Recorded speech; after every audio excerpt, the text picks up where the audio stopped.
Thank you, Georgi, for that typically over-generous introduction. It's an absolute pleasure to be here. This campus is, I think, well, it's the subject of much conversation, almost legend in global university circles. NYU Abu Dhabi is one of the great experiments in global higher education. And it's an absolute pleasure to be able to come here and see it firsthand and to have the chance for dialogue with you. And I'm here actually until Thursday afternoon.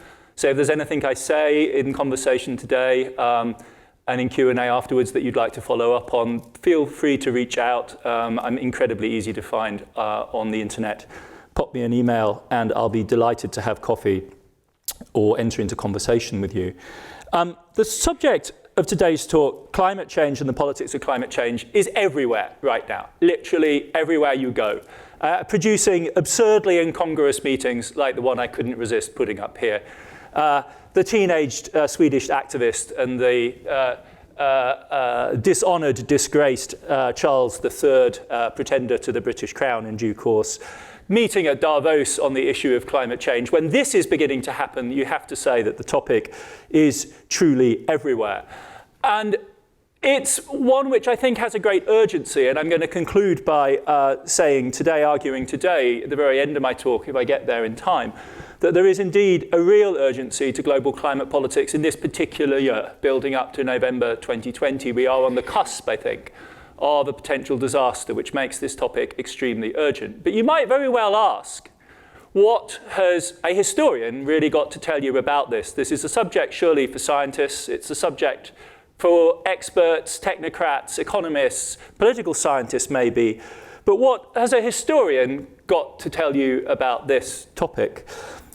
Grigory gave in a sense a bit of the answer away. I in particular am drawn to disasters, and this is, I think, the next big disaster looming on us. I'm drawn to disasters and the history of disasters that grow out of the mundane, out of the technical, out of the minute. And this has precisely that kind of characteristic. But what particularly caused me and many other people in my line of work to become deeply engaged with this issue last year in the United States, and I will admit that this grew out of a rather parochial American preoccupation, is the extraordinary mobilization on the left wing of the Democratic Party produced by AOC and Senator Markey around this idea of the Green New Deal.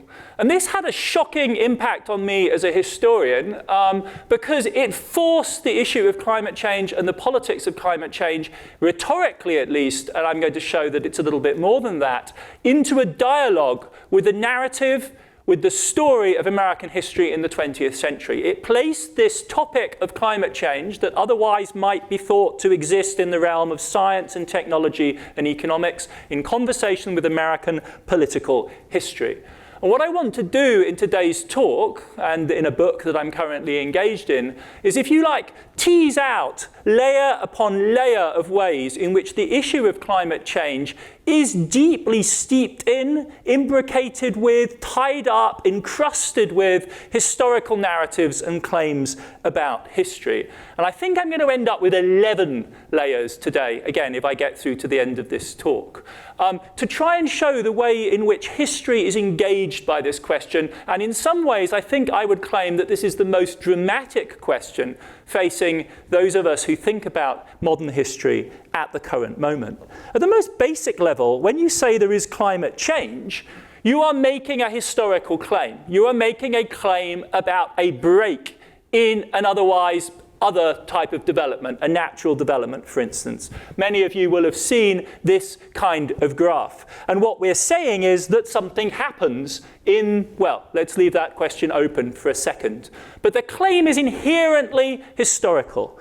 Normally, of course, it's a claim that is based on a variety of highly complex scientific and technical modes of measurement. The three absolutely key modes operate on different timescales. There are ocean sediment samples which allow us to assess climate change over a range of tens of millions of years. There are ice core samples, the famous columns of ice drilled out of the ice of the Antarctic, which allow us to assess climate change on a scale of about 800 100,000 years, and then finally the thing that most children are confronted with, certainly in Europe and the United States, tree ring samples that allow us to record climate change in the oldest trees up to about 1,000 years. So we are using physical indicators here to measure historical breaks. That is, I think, the primary sense in which climate change is an obviously historical topic. It's rooted in a set of claims about a historical disjuncture. But there's another way in which particularly the modern history of science causes us to think about climate change as historical, which is that the measurements themselves have a history. The way in which we know about this is not independent of the history that we ourselves inhabit. So this is perhaps the crucial curve, the crucial diagram in climate science. It's the so-called Keeling curve, which measures concentrations of CO2 in the atmosphere. And on this hinge claims about the CO2 emissions problem. For the historian, sensitive to these kind of things, the crucial question is, where does it start? There. It starts in 1958. Why does it start in 1958? From the point of view of the scientist, it doesn't really matter very much. You just need to know what the level was and where the level has gone to, and that it's gone up. For a historian, the question is, why 58? And the answer is that it was the result of elaborate global experiments conducted under the auspices of the International Geophysical Year between 1957 and 58. And in the context of that, guess what world-shaking event took place? The launch of the first Sputnik satellite, a race between the Americans and the Soviet Union to put an instrument of human measurement into the outer atmosphere, into Earth orbit, as part of a Cold War competition between science. The science of climate change is the product of, in the 1950s, the Cold War era. It's the product of post-imperial projects of global measurement. In fact, the earliest atmospheric measurement was done by converted American spy planes, and one of the main purposes of doing these high atmosphere measurements was to establish, with some reasonable degree of accuracy, the impact of high-altitude hydrogen bomb testing, so as to be able to assess how damaging they would be. Climate science grows out of the historical configuration of the Cold War. And as my former colleague at Columbia, now at Yale, Deborah Cohen, has shown, this is not exclusive to the 20th century. The earliest origins of 19th century climate science can be traced back to imperial formations like the Austro-Hungarian Empire in the 19th century. Indeed, of course, all of 19th century science has a distinctly historical feel to it. If you think about the great breakthroughs in scientific thinking of the 19th century, evolutionary biology and geology, they are inherently historical subjects. This is not by accident also the moment in which academic history emerges as an intellectual discipline in the early 19th century. Biology is born historicized in its modern form. The difference, of course, to our present conjuncture is the timescales on which biology and geology assume to operate, and the question of whether or not humans can make any very direct impact on it. And this is the third way in which the climate problem has, I think, revolutionized our thinking about history in the 21st century. In fact, just in time for the millennium in 2000, a group of stratigraphers, these are scientists who study the epochs of geology, coined the phrase the Anthropocene to describe the condition of the planet in which it is no longer physical processes alone, oceanic volcanoes or mountain building or tectonic plates which drive Earth movement on our planet, but according to our best estimates, by the late 1990s, and the figures, of course, got much larger since, already then, humanity was the second largest Earth-moving agent on the planet. The planet was literally being convulsed at a scale ordinarily reserved for geological processes by human physical activity. This one of those mundane catastrophes that Georgi alluded to at the beginning. It's worth reminding ourselves that this fantasy of massive human control of the planet was not, as it were, born in 2000. It was originally an optimistic vision of the mid-20th century, perhaps epitomized more than anything else by the extraordinary ambition of the Soviet Union's great plan for the transformation of nature, launched in the high Stalinist period, which positively projected an Anthropocene. In other words, a nature wholly subject to human control, not as a disaster, but as the promise of an abundant, limitless future. Ours, of course, is a world in which we see that reality of total human impact on nature as something close to a nightmare. How rapidly that tips between the 1950s and the 1970s and 80s is a fascinating historical phenomenon in its own right. For a historian, again, the question is, well, when does the Anthropocene start? And if you leave that to scientists, if you leave that to geologists, they will conduct an exercise a little bit like this. They will build themselves a cluster of data sets. They will map those data sets onto a graph, and they will look for the kink. They will look for the break. This is the same exercise, if you like, as we saw with the climate data, but now using socioeconomic data instead. And what they conclude from this exercise is that the kink is around about here. So 1950 has been, broadly speaking, by geologists declared to be the beginning of the Anthropocene. And it's an extraordinary fact that there is very little historical reflection that follows on from that. It's a little bit like a group of biologists looking at human society, or a little bit like a group of Mars biologists from Mars descending on the Earth, looking at the human population and saying, you know what?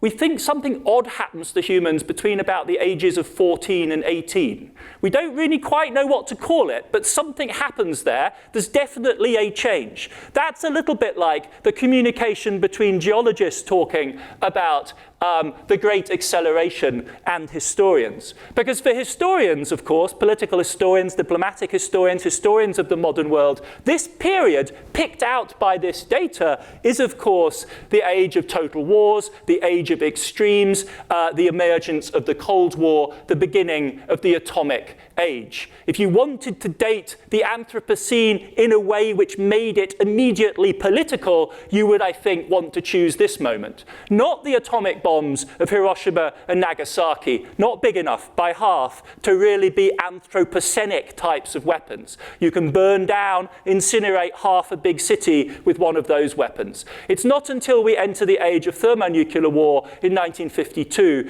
that we really face the possibility of total planetary destruction at the hands of human society. 1952 will be as good a moment as any.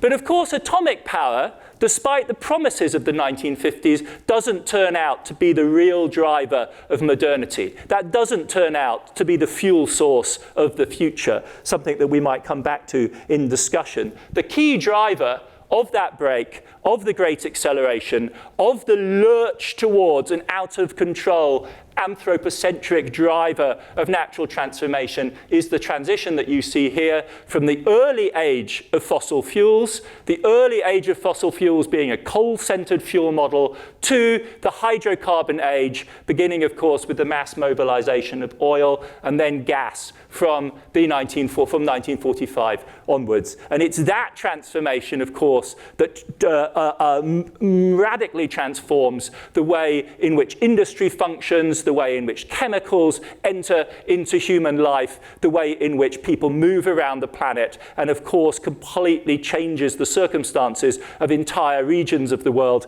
this particular part of the world in particular being at the hub of that system. The Middle East goes from being a relatively trivial producer of oil and gas outside Iran in the 1920s and 30s to being the hub of the global economic system as far as energy goes by the 1970s.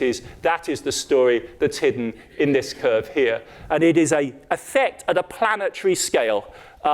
This mobilization of Middle East oil and gas transforms the world. This, the underpinnings of the Anthropocene as we know it.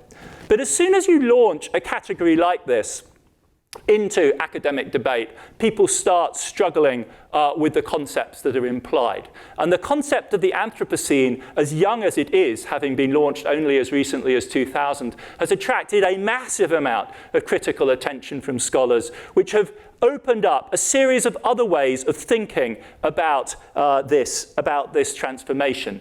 The core, the nub of all of that critical thinking is the notion of the anthropos, the human, that is tied to this notion of transformation. Is it really humanity that does this? Well, the people who do it may be human, but that doesn't mean that humanity as such is really the driver. The easiest way to make that point obvious is to simply look at who is responsible for CO2 emissions in the world. This doesn't look like a story about humans. This looks like a story about the rich 10% of humans. So one suggestion is that we call this the Plutocene, the earth transformed by the rich.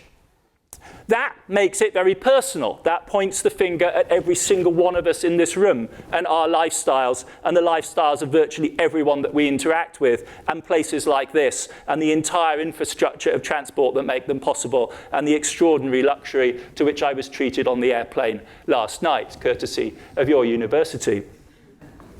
But it's very personal. Another way of thinking about this would be to think of this as systemic. In that case, we would have to get used to this incredibly ugly word, the Capitalocene. It isn't an effect of the anthropos, it's an effect of capitalism. What is truly the driver of the massive transformation of the environment and humanity's relationship to it is not humanity as such, but the economic system to which we are attached and the drivers of profit that make it tick. That has one of the attractive properties as a way of thinking about this, that it stretches the chronology. Capitalism, after all, is a formation that goes back at least, and world systems thinkers would suggest, at least to the late Middle Ages, to the early modern period at least. And that would suggest that we would need to think about this transformation as running over many centuries. Astonishingly, and Georgi will understand why I love this topic so much, this has been beautifully quantified by environmental historians. So we can give a pretty good estimate of the different phases of this transition. Since the early modern period, large-scale capitalist agriculture and raw material extraction has been transforming the world in the colonial world. We have guesses as to what kind of an impact that has on the global environment, principally through the repurposing of land and its uses. And this appears to be the story there. So you can see you're going back all the way to the early 19th century, land use as a driver of CO2 emissions. This is the way in which hundreds of millions of people at the time are harnessing the woodland, the savannas, the prairies of the world, and bringing them into agricultural production, and thereby interrupting the carbon cycle and releasing a net flow of CO2 into the world's atmosphere. And all the way, astonishingly, all the way down to the late 1970s, the historical accumulation of CO2 from that process of the increasingly capitalistic extension of agriculture dominates the overall CO2 balance. And it's really from the 1970s onwards that the huge upward surge of the fossil fuel line that you see here crosses and begins to dominate. From this moment onwards, the destruction of the great Amazonian forests in Brazil, or the great tropical forests of the Congo or Indonesia are still major parts of the climate change equation, but the ultimate driver is fossil fuel consumption. Who is it that's driving this? What's another way of getting a grip on this concept of the Anthropocene? Well, if you look into economic history, of course, the smoking gun is quite clear. It's not every single society that's involved in this, any more than it is people all over the world that are involved in this. It is particular societies, indeed so concentrated is the emission of CO2 from fossil fuel combustion, if you look at it at a global level, that rather than speaking about Anthropocene, we might as well speak of the Anglocene. In other words, all the way through to the middle of the 20th century, overwhelmingly the majority of CO2 emissions attributable to the human use of fossil fuel were attributable to two societies, Britain and the United States. In fact, if you look simply at the settler colonial societies that spring off from Britain, if you include Canada and Australia in these numbers, the dominance would be even more pronounced. In other words, there is an extraordinary geopolitical story hidden inside this story of the Anthropocene, of the dominance of the British and American economies on a global scale, and their reliance all the way back to the 19th century on the huge harnessing and mobilization of fossil fuels. First coal, which is what the British built their empire of bases for first, so as to refuel their navy in the 19th century, and then, of course, oil that follows. And it's that which has given a particular thrust to climate change politics. These arguments about whether this is the Anthropocene, or whether this is the Capitalocene, or whether this is the Anglocene, are not merely academic arguments between historians. This is another of the things that really fascinates me about this relationship between history and policy at this moment. They are immediately played out in the global politics of climate change from the 1980s onwards. In the name of climate justice and environmental justice, since the 1980s, highly focused historical arguments about responsibility for CO2 emissions have driven the entire global climate diplomatic process. Anchored in an agreement brokered by none other than Angela Merkel in her first job as environmental minister of the newly reunified Germany in Berlin in 1995. Berlin hosts the third of the great UN climate conferences in Berlin in 1995. And one of Angela Merkel's great achievements at that moment is to broker a deal under which the advanced economies accept primary responsibility for mitigating CO2 emissions on grounds precisely of the historic injustice of doing otherwise.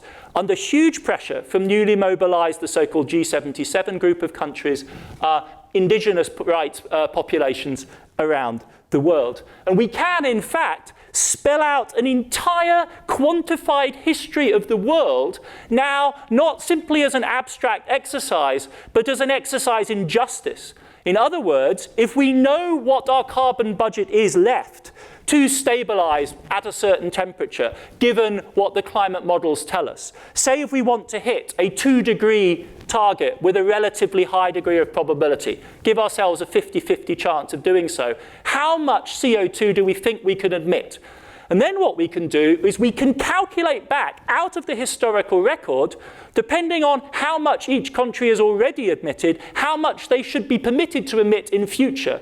And of course, this balancing exercise depends critically on how much history you allow into the discussion. The deeper you go, the more severe the cuts that the Western countries have to make. And we can actually cash this out and translate it into global policy making at this moment. It's hard to think of any way in which history has a more immediate impact on policy debates at this moment on any topic. And you can see the effects are absolutely dramatic. China, we can come back to this in discussion, but China is the pivotal country, as you can see. But the further back you take the historical line, as you can see here, the deeper, the more massive the cuts that Europe, North America, so on, have to make. And this then enters a third type, or another type of history, rather. This is, of course, premised on the assumption that all countries will follow the same path. That, as Marx says, the more advanced societies gives to the countries following behind an image of their future. I think it was Marx, or was it Engels? It was Marx, right? The question is, of course, whether that logic necessarily holds, because if it does, the implications for climate justice are extremely severe. So people who are optimistic like to think of ways in which we could escape this. And this then unleashes a further way of thinking historically about this problem, which is to look at the past trajectory, not as one as inevitable curves, not as one in which all countries follow the same path, but as a series of switching points, a series of moments in which things radically changed. And out of this comes the study of, the historical study of, the definition of so-called moments of energy transition. It's out of looking backwards to see what those paths were that we project forward. And you can see that there are, of course, historically speaking, two. Now, these are global figures. And they have rather depressing implications if you're interested in renewable energy that I'll come on to in just a second. But let's just look historically. The first, this is global primary energy consumption for the entire world, best guess. These are all very crude numbers, but these are our best guess. You can see the first great transition is from biomass to coal. And then from 1945-50 onwards, the second great transition I already alluded to hydrocarbons, to oil, and then to gas. Up here, that's the total net effect at the global primary energy level of all our efforts in renewables so far. So this gives you a measure of historical modesty on what we have achieved so far. The basic reason why it's as small as it is that the renewable energy push is concentrated on electricity, and a remarkably small portion of all our energy is consumed in the form of electricity. So as gung-ho as we may be about the transition in electricity generation, the overall balance remains basically stuck. Nevertheless, out of this comes the optimistic idea that there may be a third transition coming our way, and we may be able, by dint of doing that, to escape the extraordinary difficult, both economic, technical, and deeply political challenge of answering those kind of numbers. Because if this is a zero-sum game on the same fossil fuel development path, then that is going to get extremely difficult. So let me just take stock briefly at this moment before going on to talk about the way in which historians are engaged and history is engaged in this question of energy transition, to just summarize the different ways in which history has layered itself into this topic so far. We have climate change as history. We have the history of climate measurement as part of the politics of power and knowledge in the modern world back to the 19th century. We have the notion of the Anthropocene, which fundamentally jumbles the relationship between human history and natural history, presumed at the foundation of history as a discipline in the 19th century. We have the specific story of the Great Acceleration after 1945 as a story which is really about the Cold War and World War II, but dare not really speak its name as such. We have the story of capitalism and the environment. We have the story of the Anglocene and the question of environmental history as the arena of one of the most fundamental arguments in global justice that we will face in the 21st century. And then we have the history of energy transitions as a series, if you like, of moments of agency, of moments of choice, of moments when things happened. And I think that is what we cling to when we think about the problems of mastering the problem of climate change in the century ahead of us. We are begging for, hoping for, betting on the possibility of a historic break, as we have seen in moments in the past. So, in what time's left to me, let me focus on this issue of the energy transition, its politics, and the way in which history enters into that discussion. Well, one way out of this, the terror, I think, of thinking seriously about the energy transition is to say we don't need to think about it. We don't need to think about it because nature, economics, and technology will take care of the problem. They'll take care of the problem in the same way as history shows that it took care of this problem in the past. When we explain the transition to coal out of biomass in the 18th and 19th century, the basic driver of that transition is scarcity. Scarcity of what? Scarcity of firewood. The incredible shortage and price of biomass across rapidly developing societies was enough by itself to drive the urgent search for alternative sources of energy and for coal to emerge as the key fuel source. Likewise, the extreme expense of whale oil created the opportunity entrepreneurially for the exploitation of oil as kerosene. Because I know, as Gregory, like you like to teach your students, oil is not introduced to drive cars in the 19th century. It's introduced as an alternative to whale oil for lighting. Whale oil was the clean-burning fat that high-income people preferred to use for indoor lighting. It's a huge market, but it isn't oil as we understand it today. But it's a private innovation driven by relative price effects. And there are people who cling to the idea that something similar could happen with fossil fuels. And this is the idea of peak oil.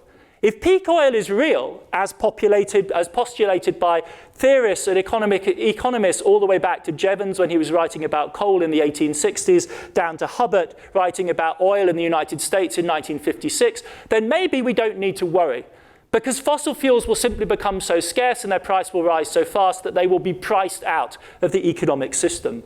The stark answer that environmental science gives to this is that it's not going to arrive in time. If indeed there is really a meaningful notion of the absolute limit of a resource like oil, it's not going to price itself out of the market soon enough to save us. And so instead, we're increasingly haunted by another type of narrative. Not the peak oil that will cut off the supply of oil and force us into a new future, but the realization that our actual problem is one really more like that of temptation. There are huge possibilities in fossil fuels out beyond the next century, and we mustn't use them. And this idea was formulated at a precise historical moment in 2011 with truly dramatic effect. This is Carbon Tracker's famous diagram from 2011 on the carbon bubble, or the unusable or unburnable carbon.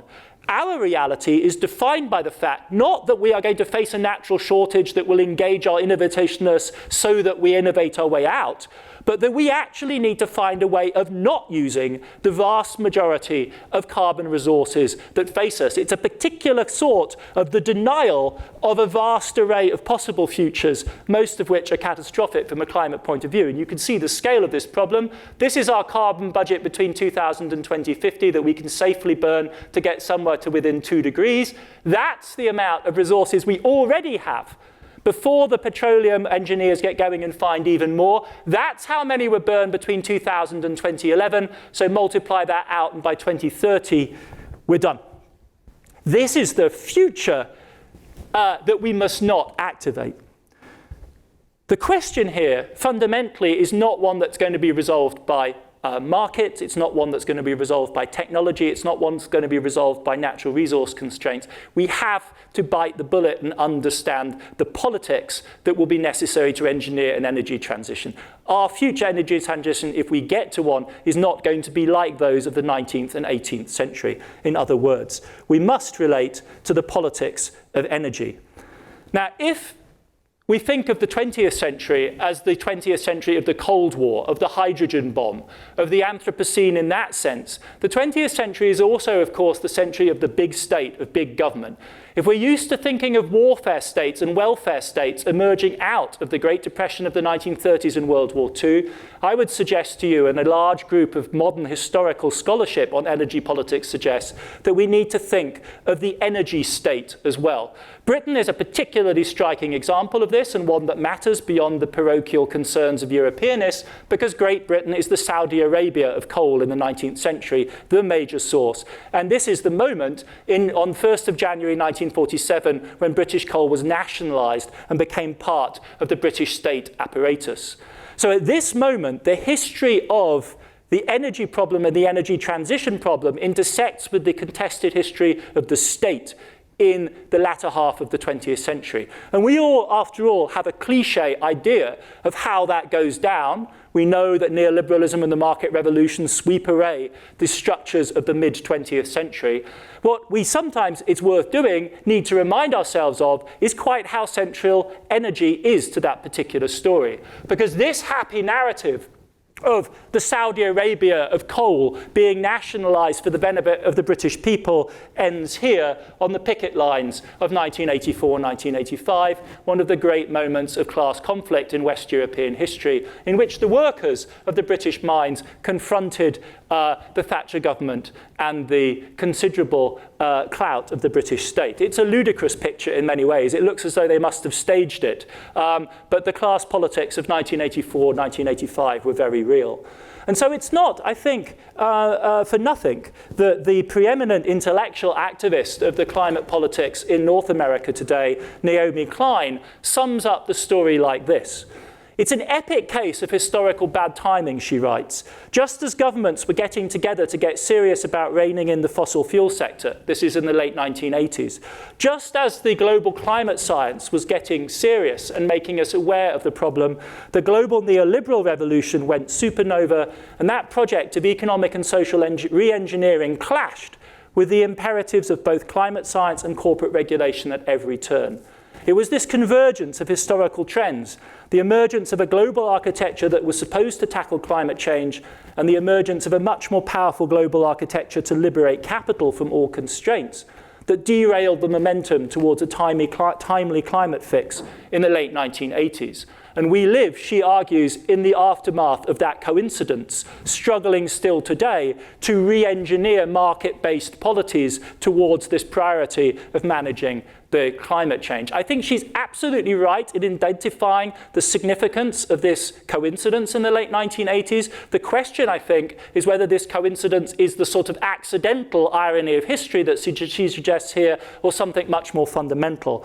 And I, for my part, favor the interpretation offered by the brilliant American historian Meg Jacobs in Panic at the Pump, who argues that it's not by any means an accident that environmentalism and neoliberalism emerge at the same moment in the 1970s and 80s, because they are both, in some ways, answers to the dilemmas of how to manage the energy regime that snapped in 1973 with the OPEC price shock and the end of the great growth boom in Western Europe. It is not by accident that outside the developing world that was hit most hard, it's Great Britain and the United States that suffered the most disruption in 1972 and 73. There were no queues for petrol in Germany or Japan or the Netherlands the way there are in the United States. There is no showdown between organised labour and the state as there is in Britain in that period. Britain, the Anglo-scene anchoring countries, suffer an epic crisis in the early 1970s, and they are, after all, also the vector of neoliberalism in Europe and in North America, respectively, from there on in. The world that emerges is not a world in which states don't play a role. The energy state is alive and well, and I hardly need to say that in Abu Dhabi. Around the world, the vast majority of fossil fuel assets are not controlled by capitalist multinationals. They're controlled by large nation states. There are still capitalist multinational energy companies that roam the world as a kind of capital-raising expertise centers. And then, of course, there is what didn't exist before. And here, Klein is absolutely right, global energy markets that are really brought into existence in the 1980s, which was when the spot market for oil gets going. And there is no question at all, and again, this is where she's fundamentally on target, that neoliberalism and the presumptions of the market revolution have framed all possibilities in environmental politics ever since. It is a remarkable fact, not often enough commented on, I think, that the Europeans have actually created an artificial market for CO2 emissions. It's the largest in the world. It doesn't work well all the time, but it does exist, and it's currently pricing carbon. This is last week's quote, at 25 euros a tonne. This is the mechanism of a market solution. If you are determined to deliver it, you can. The problem with markets, of course, is for something to be valuable, it has to be scarce. The idea embedded in the neoliberal vision that you can escape politics is completely illusory. You artificially have to create the scarcity that gives CO2 a price. And European politicians, as you can see here, have for a very long time not been very keen on making that mechanism work. It is also true that when the United States has had its occasional moments of climate optimism, they have been around and constrained by this kind of vision. It's too easy to forget, I think, that when Barack Obama became president in January 2009, he had control not just of the White House, but of Congress as well. And the Barack Obama presidency was full of very serious environmental people with deep experience in climate politics, as serious as anyone in Europe has ever been. What did they attempt to do? They tried to create a cap and trade model in the United States. What happened to it? It passed the House of Representatives. You can see the usual suspects here. That's Nancy Pelosi, obviously 10 years ago. That's Ed Markey, who's standing next to AOC. And what happened? It failed. It failed not in the House of Representatives, but but it failed in the Senate as part of the train wreck of legislation in the first 2 years of the Obama administration, where everything became centered on healthcare and virtually no other political priorities could be passed. It's indeed out of, and this is where Naomi Klein is an organic intellectual of this moment, it's out of the profound frustration with this neoliberal experiment in the United States in 2009 that the latest wave of climate mobilization stems. If you are in North America or you've come from there and you've seen the extraordinary mobilization since 2013, 2014, many of you will be so young that you were still in high school at that point, but if you have felt the force of that, it's coming out of this disappointment, this historic disappointment in 2009. Because if you're serious about climate in the United States now, you know that even if you have the White House and even if you have Congress, you won't even be able to get a pro-business neoliberal cap-and-trade model through Congress. So where do you go instead? What is your strategy? And that brings us back to the beginning. This is what brings you to the Green New Deal. Because the Green New Deal is the answer of the left wing of the Democratic Party to that impasse of 2009. It's their desperate effort to say enough is enough, we have to break through these boundaries, and to do that, we need to proceed not on a narrow but on a broad front. We need to wrap all of the ambitions of progressive politics in the United States into one single package. And AOC, at her most eloquent, is extraordinary on this. It needs to be the Great Society, that's Johnson's welfare programs of the 1960s, the moonshot, that's JFK, go to the moon, the civil rights movement, that's Martin Luther King, all at the same time as the New Deal of FDR in the 1930s and 21st century climate politics. The plan is if you blast through on all of these fronts at once, you build a coalition of people that are willing to support radical politics in the United States. It is, to say the least, an extraordinarily risky political strategy, because as you multiply your allies, you also multiply your enemies.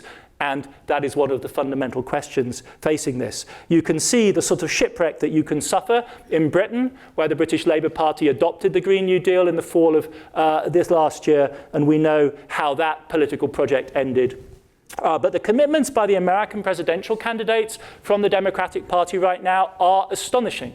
Currently, Bernie Sanders is amongst the favourites to get the nomination, and his commitment is AOC style, everything at once. It's an astonishing, historically unprecedented commitment to big government.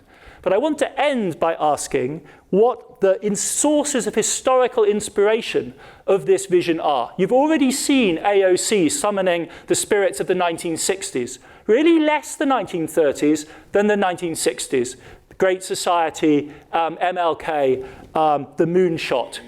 If you dig deeper into the brains trust that was sat behind the AOC program, little cliques of left-wingers, basically in Brooklyn, in New York, cooking up the AOC plan. And the way American journalism works, when the sexy story like this breaks, the journalists swarm all over it. So if you want to know where the Green New Deal came from, you can know by dinner party by dinner party in Brooklyn in the fall of 2018 after the great Democratic victory in the midterms in 18. This is one of the, to my mind, most astonishing interviews.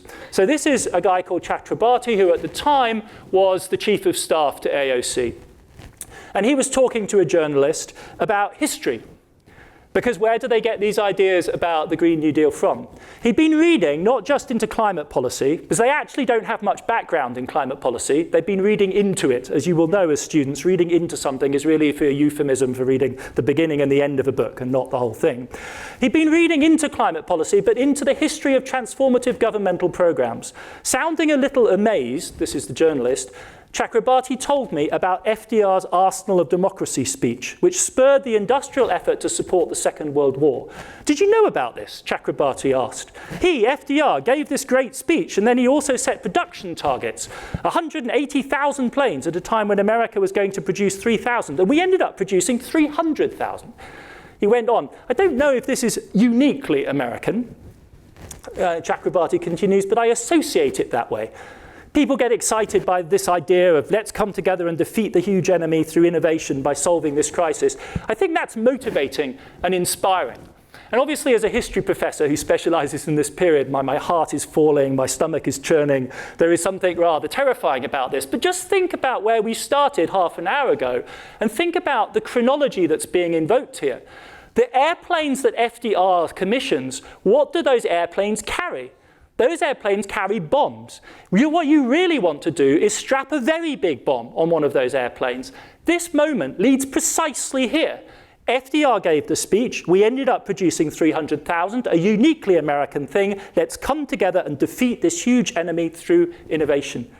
There is a bizarre convergence between the rhetoric of the Green New Deal and its historical inspiration and the most violent moments of mid-20th century history, which shape the Anthropocene.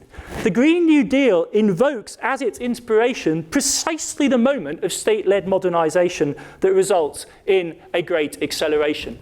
It could, in other words, not be further removed from the original thinking of environmentalists in America, above all, in the 1970s, which, in the words of Amory Lovins, tried to map out a soft energy future for the United States from the 1970s forward. The way in which the Green New Deal is formulated right now is as an industrial policy to match made in China of America's great rival. In fact, if you were feeling harsh and uncharitable, you might be tempted to say that the program is really make America radical again. The program bears, I think, far too much the hallmarks of the Trump administration's promise to restore the good old days of 1950s America, but in updated environmentalist guise. It's a strange kind of historical anachronism, I think, viewed in these terms. And even more anachronistic, I think, is the underlying vision of America's place in the world. Books like this, which offer a reprise, if you like, of the promise of freedom, the promise of American leadership. It would be very unfair to people like Bernie Sanders, who's a confirmed internationalist, has been fighting all his life from an American base for various types of international program, to associate him with a banal claim to American world leadership. That's not his politics. What I'm trying to get at is that within the Green New Deal, there still lurks a lack of awareness of the way in which the world has shifted. Not in the sense that they pretend that they want to engage in more actions of unilateral American leadership, but at the most basic, they assume that the problem of climate change is one that America can fix. They assume, in other words, that we're still in the world of 1990s climate justice politics. Because the logic of climate justice in the 1990s was, you broke it, so you fix it. And leftists in the Western world accepted this bargain, on the one hand accepting the climate guilt, and on the other hand, of course, assuming the mantle of responsibility for fixing it. That, however, is no longer our world. This is the world of global climate emissions right now. The current crop of Chinese are amongst the most polluting people ever to have inhabited the planet, and there's 1.4 billion of them. The total cumulative historic emissions of China are now racing towards those of Europe. So within the next 10 to 15 years, China's cumulative historical emissions will be larger than those of the original progenitors of the Industrial Revolution. The entire foundation for global climate justice politics is being shaken by the speed of China's economic growth. Now, you might be tempted to say, well, isn't that because China supplies exports which we in the West consume, and therefore it's really our emissions? Well, here are the adjusted figures, and they don't fundamentally change the picture. In fact, that counter-argument strikes me as a residual form of Eurocentrism, because it implies that Chinese imports making up a large part of our consumption in the West implies that they're a large part of Chinese GDP. The Chinese economy is too big for that nowadays. They do export a lot of stuff, but the vast majority of China's emissions are generated domestically within China by China's own economic growth. This is an Asian problem. And the fundamental challenge for Western politics at this moment is to wrap its head around the possibility that we do not hold our own future in our own hands. In fact, the Europeans and the Americans quite likely will become roadkill, collateral damage to the climatic effects of the growth ambitions of the large Asian states. This is a reality that's been on the cards since the late 1990s and is now hurtling towards us. And again, as a historian, this is obviously unprecedented in terms of the vast emissions that China is generating. No country has ever grown as rapidly as China has in the last 25 years. But in fact, this irony is deeply embedded in the unacknowledged history of World War II, which the advocates of the Green New Deal draw on. Because the basic promise of their model is that it was FDR that won the war. It was FDR that won the war by delivering those large numbers of American airplanes. And so if America can only do that again, we can win the war again. But that's not true of the climate emergency, and it's not actually true of World War II either. It wasn't the Americans that planted their flag on the Reichstag. It wasn't the Americans that killed 85% of the Wehrmacht. It was the Soviet Union that did that. The Soviet Union, not an instance of an emancipatory democratic project going back to the 18th century, but something far more ambiguous, was responsible for the triumph over, or one of the anchoring factors at least, in the triumph over Nazism in World War II. That unpalatable reality, and the fact of all that after that we then ended up in the Cold War with the Soviet Union, is the undigested bit of this history of the 20th century, which folks around AOC find so compelling. And for me, that forces this question. It doesn't seem to me that any progressive politics of climate at this moment can be formulated without facing the truly difficult question of our relationship to the authoritarian one-party regime of China. Those are questions of the type which Western progressives faced in the 1930s and 1940s. They are back, I think, in the form of the climate problem. Are we going to have a climate Yalta, the meeting at which FDR and Churchill met with Stalin? Will we find a climate Kissinger in the 1970s ilk? And that brings me to my very final remarks, which I will make extremely brief. It brings me to the urgency of 2020 and November 2020. So as you no doubt know, global climate politics has been framed since 1992 by the so-called COP process. COP means Conference of Parties. Conference of Parties to what? Conference to the UN Framework Convention on Climate Change, the UNFCCC. Those happen regularly. They happen annually now. December last year was supposed to be in Chile. It ended up in Madrid. That was COP25. It was, by all accounts, deeply depressing. There have been ups and downs in this sequence of COPs. High points are Kyoto. High points are Paris in 2015. Very low points are Copenhagen in 2009, when the delegates almost ended up in a fist fight, literally a fist fight in the plenary over their inability to agree. In November this year, COP26 takes place, and it takes place of all places in Glasgow. And it matters, not all COPs do, and so it's important to understand the chronology of COPs. This one matters because it's 5 years on from Paris, and the idea of Paris, the only thing that made Paris acceptable at all, is that we were going to improve on it. And 5 years was the moment at which we are going to improve on it, and we need urgently to improve on it, because as you can see here, if we stick on Paris, we're headed towards 3 degrees climate change, which we know will likely be catastrophic. It's not the worst case, which is up here, but it's very, very bad, because we've seen already what 1 degree does. So we need urgent improvement. The boilerplate language is higher ambition for Glasgow COP26. The problem is COP26 meets on the 10th of November 2010. And just as a historian, I can't help pointing out this coincidence. The American presidential election takes place on the 3rd. The day after, the American exit from the Paris 2015 agreement becomes actual. It's currently not actual. It's literally the day after the American election. Within a week of the American election, COP26 meets. And at this point, it looks as though Trump will be re-elected, so America will not be there. And the people hosting this are the Brits, who will spend all this year arguing with the Europeans about Brexit.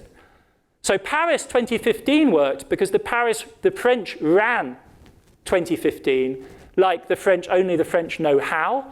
We will be facing in COP26 the future of global climate negotiations hanging on a British bureaucracy that can barely tie its own shoelaces. And at this point, where is there any kind of promise? Where is that climate Kissinger, that climate Yalta to come from? Well, grim as it is, it seems to me that the optimism, such as it may be, about COP26, at which we need to do this deal, hinges on a little anticipated, little-hailed summit, which the Germans, with some degree of foresight, scheduled for, of all places, Leipzig in September 2020. In Leipzig, we're still trying to figure out whether President Xi will actually come in person. We think maybe if Macron and Merkel both ask very, very, very nicely, he might actually come. At that summit, we have the best hope of a pre-bargain between the Europeans and the Chinese to anchor the COP process and to protect it against what otherwise looks as though it might be a complete fiasco in Glasgow, starting on the 10th of November. Were that to come to pass, then this list of histories that I've laid out for you would end with the end of global climate politics, the date of which would be November of this year. Thank you very much for your attention.